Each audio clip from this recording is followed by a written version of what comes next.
Hello my dear friend, जैसा कि हम पिछले लेक्चर में बता रहे थे अपरिमेय संख्या के बारे में, इरेशनल नंबर के बारे में, उसमें कुछ थोड़ा सा प्रॉब्लम होने के कारण वो वीडियो कट गया था, मतलब पूरा कंप्लीट ना हो पाया था। तो उसमें बता चुके थे कि अपरिमेय संख्या क्या होती है। फिर उसके बारे में हम थोड़ा सा डिस्कस करते हैं यहाँ पर, ठीक है। तो अपरिमेय संख्या की वह संख्या जो P/Q के रूप में ना हो, मतलब जो परिमेय संख्या ना हो वह अपरिमेय संख्या होती है। तो इसका परिमेय संख्या का हम लोग जैसे जानते थे ये थे कि P/Q के ऊपर में फॉर्म होना चाहिए, रूप में होना चाहिए, और Q जो है डज नॉट इक्वल टू 0 होना चाहिए, ठीक है। तो आप E उसके फॉर्म में नहीं होना चाहिए। इसका एग्जांपल था जैसे कि √2 और √3, इस तरह का पाई, ये सब क्या है, इस तरह का ETC एक्स्ट्रा, बहुत सारा एक्सेट्रा, मतलब इस तरह का जो भी नंबर होता है वो अपरिमेय संख्या होता है। क्लियर यहाँ तक समझ लेंगे। अब एक चीज़ यहाँ पे देखो पॉइंट पर, जैसे कि अब यहाँ पे इसका मान हम लोग जो बताए थे, हम परिमेय संख्या में इसका बताए थे कि ये पाई हम लोग लिखते हैं, तो आपको दिमाग में चलता होगा कि पाई का मान 22/7 होता है। तो ये 22/7 जो होता है, ये होता है 22/7 होता है, आप सोचते होंगे ऐसा। तो फिर यहाँ पे पाई जो एक अपरिमेय संख्या है और 22/7 जो एक परिमेय संख्या, यह एक परिमेय संख्या है, ठीक है। हम यहाँ पे देखिए पाई जो है एक अपरिमेय संख्या का एग्जाम्पल लिखे और 22/7 यह एक परिमेय संख्या का एग्जाम्पल लिखे। क्लियर। लेकिन क्यों लिखे? क्योंकि इसलिए लिखे, अगर इसको अगर यदि आप 7 से इसको डिवाइड करेंगे, अगर 7 को 22 को डिवाइड करेंगे तो इसका कुछ नंबर आएगा, जैसे कि यहाँ पे आ जाएगा, इसका कितना आ जाएगा, यानी कि 3.14285741428 शायद इस तरह का आएगा, ठीक है। आप इसको देख लेंगे कंफर्म करके, जहाँ तक मुझे पता है कि यही होता है, यहाँ तक क्लियर, कोई दिक्कत नहीं। और देखो यहाँ पे क्या हुआ कि इसको जब हम डिवाइड किए तो ये पूरा यहाँ तक पूरा कंप्लीट कट गया पूरी तरीके से। लेकिन ये 22 जो है, इसको अगर यदि आप करेंगे तो इसका मान होता है 3.141, इस तरह करके 32, इस तरह करके बहुत सारा नंबर होता है जो कि चलता जाएगा, इसको बहुत आगे मतलब चलता जाएगा। साइंटिस्ट भी इसको पूरी तरह से कंप्लीट कटा के नहीं किया, अभी तक नहीं देख पाया। तो हम यहाँ पे देखें कि जो नंबर लास्ट में टर्म कट जाए, और हम इसको भी पढ़े हैं शांत परिमेय संख्या, मतलब इसको अगर हम 22/7 को बोले तो शांत परिमेय संख्या। इसलिए देखो शांत इसलिए हुआ क्योंकि यहाँ पे देखो लास्ट इसका कंप्लीट हो गया, ठीक है। और ई जो है, ई कुछ न कुछ टर्म आते रहेगा, ठीक है। यहाँ तक क्लियर। तो वही इसीलिए जो पाई जो है एक अपरिमेय संख्या है और 22/7 जो है परिमेय संख्या है। क्लियर, यहाँ तक कोई दिक्कत नहीं। अब आगे हम लोग चलते हैं, ठीक है। आते हैं दूसरा नंबर। चलिए अब हम आते हैं रियल नंबर। अब हम अपरिमेय संख्या, परिमेय संख्या के बारे में जाने, अब मतलब वास्तविक संख्या को जानते हैं, जो कि मेरा 10th क्लास का फर्स्ट चैप्टर रियल नंबर से ही स्टार्ट होता है। इसलिए हम आपको बहुत सारे नंबर के बारे में बताए। अब हम इस चैप्टर पर आते हैं कि रियल नंबर। तो हम जानेंगे सबसे पहले कि रियल नंबर अब क्या है, उसके बाद फिर हम आगे बढ़ेंगे, ठीक है। क्लियर। तो रियल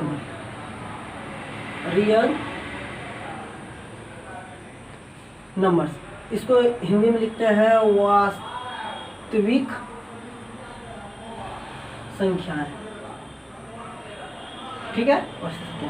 कोई दिक्कत नहीं। रियल नंबर, वास्तविक संख्या। वास्तविक संख्या क्या होती है, इतना आप सारा सीधा समझिए कि परिमेय संख्या और अपरिमेय संख्या के संग्रह को हम वास्तविक संख्या कहते हैं, मीन्स रियल नंबर कहते हैं, ठीक है। मतलब रियल नंबर जो भी होता है उसमें परिमेय संख्या और अपरिमेय संख्या दोनों इंक्लूड रहता है, ठीक है। तो इसका एग्जाम्पल अगर हम लिखें, अगर आपको इसको नोट करना चाहें तो इसे लिख सकते हैं कि परिमेय संख्या तथा अपरिमेय संख्या के संग्रह को या समूह को ही हम एक रियल नंबर कहते हैं, वास्तविक संख्या कहते हैं, ठीक है। तो इसका एग्जाम्पल देखिए, अब ये 1/2 क्या लिखे, हम परिमेय संख्या रेशनल नंबर का एग्जाम्पल लिखे। देखो यहाँ पे हम ई लिख सकते हैं, कुछ भी लिख सकते हैं, यहाँ पे हम √2 भी लिख सकते हैं, 4 लिख सकते हैं, 3 लिख सकते हैं, 0 लिख सकते हैं, -3 लिख सकते हैं। तो इस तरह का जो भी नंबर आए, तो ये सारा देखो यहाँ पे ई सारा जो एग्जाम्पल लिखे, इसमें परिमेय संख्या और अपरिमेय संख्या दोनों इंक्लूड है कि नहीं। लेकिन ये सब क्या है, एक रियल नंबर का एग्जाम्पल है, मतलब ये रियल नंबर है, ठीक है। तो हम लोग जानते हैं वास्तविक संख्या जो होती है, परिमेय संख्या और अपरिमेय संख्या की संग्रह को हम वास्तविक संख्या कहते हैं। यहाँ तक हम आई थिंक समझ गए होंगे, आप कोई दिक्कत नहीं, ठीक है। आगे आते हैं। अब आते हैं, आप सुने होंगे, देखे होंगे या आप कहीं पढ़ते होंगे तो आपको सर बताएंगे कि प्रेमिका यानी कि लेमा क्या होती है। तो ये प्रेमिका जो होती है ना, एक स्टेटमेंट है, मतलब साइंटिस्ट के द्वारा दिया गया है, ठीक है।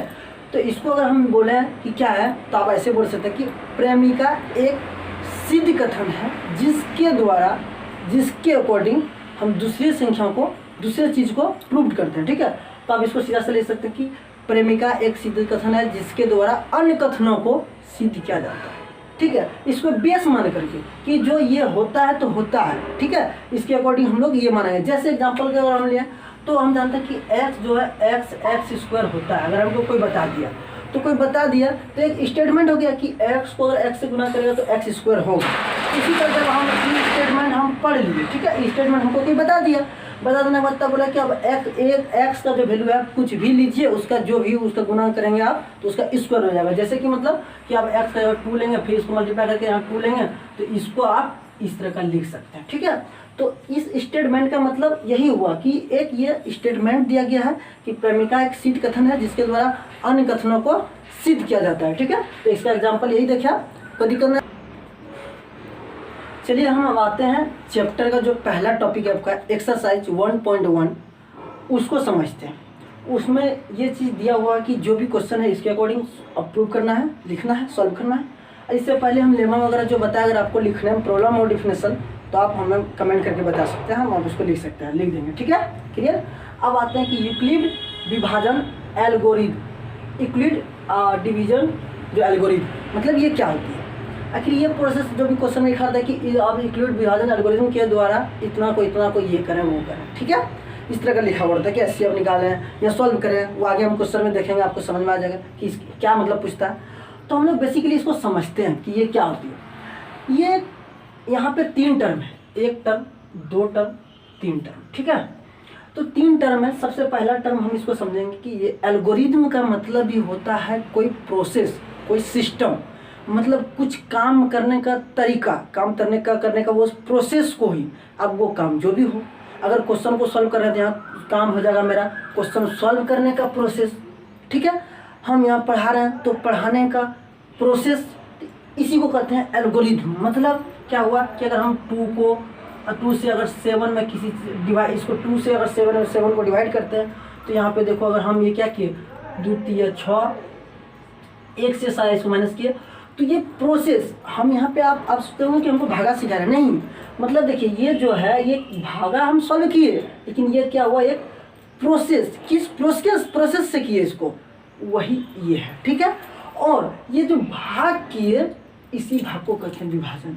इसका मतलब होता है डिवीजन, मतलब होता है इस भाग को ही हम लोग विभाजन करते हैं, और इस प्रोसेस को हम लोग एल्गोरिथम कहते हैं। ठीक है, आई थिंक समझ गए आप क्लियर कि इस प्रोसेस, जिस प्रोसेस हम किए उसको, इसको ये सिस्टम, मतलब सिस्टम, ये जो करने का तरीका सिस्टम, और ये जो किए मतलब इसके अकॉर्डिंग। ठीक है, और ये यूक्लिड का मतलब ही होता है, यूक्लिड का मतलब होता है कि वो जो साइंटिस्ट इसको दिए थे वो अपना नाम रख दिया, उसका नाम ही था यूक्लिड, तो उन्होंने क्या किया, वो अपना नाम के साथ जोड़ दिया कि यूक्लिड विभाजन एल्गोरिथम। ठीक है, यहाँ तक, और इसका कोई मतलब नहीं होता है, बस इतना ही मतलब होता है। अब इसको इतना ही समझेंगे। ठीक है, हम आगे अब आते हैं थोड़ा सा। अब देखिए यहाँ पे ये हम समझा दिए आपको क्या होती है। अब इसको कहीं कहीं अब ये भी लिखा हुआ देखेंगे, इसको कलन भी करते हैं, कलन विधि। आप देखिए यहाँ पे अगर विधि हम देखें तो देखिए यहाँ से क्लियर होता है, इसी को हम कह सकते हैं या करके। ठीक है, या करके ये क्वेश्चन में कहीं ये भी लिखा होता है कि कलन विधि से इसको सॉल्व करें। तो हम यहाँ पे देखिए अगर ये कलन को हम छोड़ दें, विधि को पकड़े, तो विधि क्या हुआ, प्रोसेस हुआ, प्रक्रिया हुआ। तो यहाँ पे देखो इससे भी ये वर्ड जो है ये क्लियर करता है कि मतलब इसका मतलब ये सिस्टम, विधि, प्रोसेस यही होता है। ठीक है, क्लियर। अब इसमें इसके अकॉर्डिंग हमें आगे बताता है क्या कि यूक्लिड विभाजन एल्गोरिथम के विधि द्वारा इतना को एचसीएफ फाइंड करें, जोड़ो पड़ते हैं। ठीक है, तो हम लोग एचसीएफ तो हम आपको अलग से, एचसीएफ के बारे में हम अलग से आपको पूरी डिटेल बताएंगे, एक वीडियो इसी पर पूरा बेस रहेगा। लेकिन हम यहाँ से थोड़ा सा आपको पॉइंट हिंट्स देते हैं कि एचसीएफ हम लोग क्या निकालते हैं। एक प्रोसेस से हम लोग जानते से एचसीएफ निकालने का, यहाँ पे देखो एचसीएफ सबसे पहले समझो, इसका मतलब होता है हाईएस्ट कॉमन TOR फैक्टर।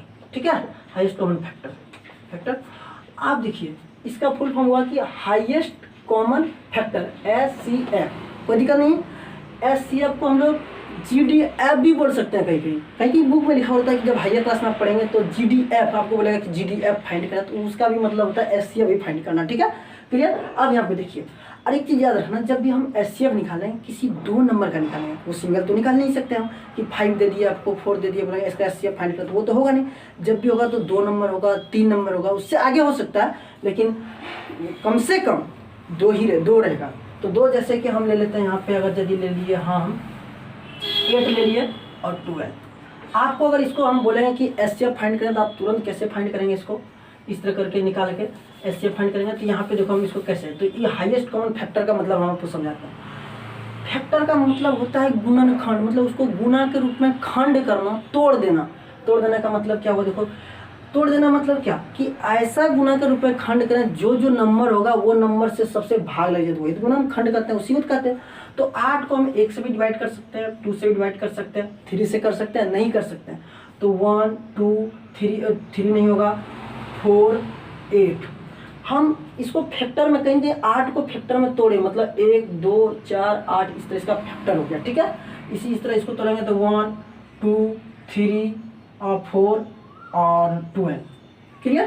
देखो 12 को भी हम फैक्टर में तोड़े, तो सबसे पहले समझेंगे हम लोग हाईएस्ट मतलब सबसे बड़ा। ठीक है, सबसे बड़ा। कॉमन यहाँ कॉमन 2 चीज़ दिख रहा है, 3 चीज़, एक दोनों कॉमन है आपस में, ये दोनों भी यहाँ पे देखो कॉमन है, एक ये भी कॉमन है आपका। ठीक है, इतना 3 तरह का कॉमन है। तो देखो ये भी कॉमन है, ये भी कॉमन है, ये भी कॉमन है, लेकिन हमको हाईएस्ट देखना है कि हाईएस्ट कॉमन कौन सा है। तो क्या ये 1 है, इससे बड़ा 2 है, 2 से बड़ा भी 4 है, तो हाईएस्ट कॉमन क्या हो गया, 4 हो गया। और फैक्टर जो कि फैक्टर किए हम, तो हाईएस्ट कॉमन फैक्टर, तो हाईएस्ट आया 4, कॉमन तो 4 कॉमन है, फैक्टर में टूटा हुआ है। अब बोलिए कि 8 12 है सर, 8 12 कुछ नहीं है, ये कॉमन नहीं है, भले ये हाईएस्ट तो है लेकिन क्या कॉमन है, दोनों में नहीं है। यहाँ 8 है, यहाँ 12 है, इसलिए इसको नहीं लेंगे। तो यहाँ से हम लिख सकते हैं डायरेक्ट इसका HCF = 4। यहाँ तक आई थिंक आप समझ गए होंगे, क्लियर। ठीक है, अब एक प्रोसेस हम लोग बचपन में एक दूसरे प्रोसेस से बनाते थे, कैसे, इस तरह का आप देख सकते हैं। यहाँ से भी हम लोग जांच कर सकते हैं, जो आप शायद बनाए होंगे पहले, कि 8 से भाग देते थे हम लोग, 12th में भाग दिए, तो सबसे पहले इसको इसमें भाग देते थे, एक बार में दिए 8, माइनस किए यहाँ 4। ठीक है, 4 जो आया तो क्या पूरा कटा, नहीं कटा, तो हम लोग क्या करते थे, अब एक प्रकार से समझिए, इसको बोले कि आप इसके अंदर घुस जाओ, तो ये बोला घुस जाते हैं, तो घुसा, देखो घुसा कितना, 8 घुसा, लेकिन फिर भी 4 रह गया।